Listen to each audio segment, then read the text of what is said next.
मसीह यीशु के ज़िंदा और जाली नाम में आप सबकी सलामती हो। मेरा नाम आरज़ू मुनीर है और आज का हमारा मज़मून है मिस्टेक्स यानी गलतियाँ। और आज की हमारी मरकज़ी आयत है इमसाल उसका 28वां बाब उसकी 13वीं आयत। तो अभी हम कलाम मुक़द्दस में से इमसाल उसका 28वां बाब उसकी 13वीं आयत पढ़ेंगे।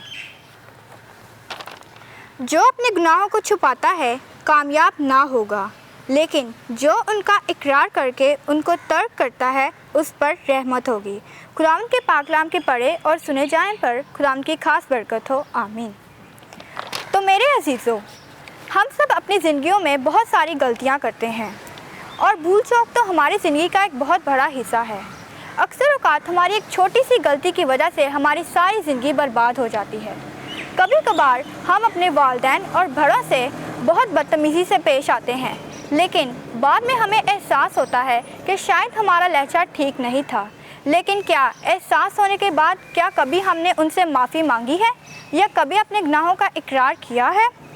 मेरे अजीज़ों, हम किसी दूसरे से किसी शख्स के बारे में गलत राय कायम कर लेते हैं, लेकिन जब पता चलता है कि हकीकत में ऐसा नहीं है तो हमें अपने आप पर पछतावा होता है और हम अपने आप से सवाल करते हैं कि ऐसा क्यों हुआ।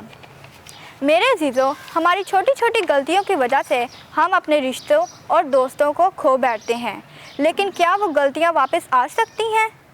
सवाल ये है कि खूबसूरत ज़िंदगी कैसे हो सकती है। बाइबल मुक़द्दस में लिखा है कि जो शख्स अपने गुनाहों को छुपाता है वो कामयाब ना होगा, लेकिन जो उनका इकरार करके तर्क करता है उस पर रहमत होगी। तो मेरे अजीज़ों, हम इस ख्याल के वसीला से यही सीखते हैं कि हमें अपनी ज़िंदगियों में गुनाहों का इकरार करना चाहिए और हमें अपनी गलतियों को खुदा के सामने लाने से पहले इंसानों के साथ ही दुरुस्त कर लेनी चाहिए। मैं आपके सामने एक छोटी सी मिसाल पेश करूँगी। जब हम दुकान पर अक्सर जाते हैं, जब हम पेंसिल लेने जाते हैं तो हम साथ रबड़ भी लेते हैं ताकि अपनी गलतियों को मिटाने में आसानी हो। लेकिन अब पेन और मार्कर का दौर है। सफ़े पर से गलतियों को मिटाना बहुत मुश्किल है और अक्सर औक़ात गलतियाँ मिटाते मिटाते हमारा सफ़ा फट जाता है। मेरे अजीज़ों, मैं आपको ये बताना चाहती हूँ कि अगर हम अपनी गलतियों को मान लेंगे तो इसमें कोई बुराई नहीं बल्कि बहादुरी और दिलेरी है। मैं आपके सामने चंद बातें पेश करना चाहूँगी। गलती होना फितरी बात है, लेकिन मान लेना तहज़ीब और तमद्दन है और दुरुस्ती करना इखलाक है। हमें नूर के फर्जंदों की तरह चलना चाहिए। अगर हम अपने गुनाहों का इकरार करते हैं तो वो हमारे गुनाहों को माफ़ करने में सच्चा और आदिल है। तो मेरे अजीज़ों, हम इस ख्याल से यही सीखते हैं कि हमें अपने गुनाहों का इकरार करना चाहिए और अगर हमने किसी के साथ बुरा किया है तो पहले जाकर उससे माफ़ी मांगनी चाहिए। खुदावंद के पाक कलाम के पढ़े और सुने जाने पर खुदावंद की खास बरकत हो, आमीन।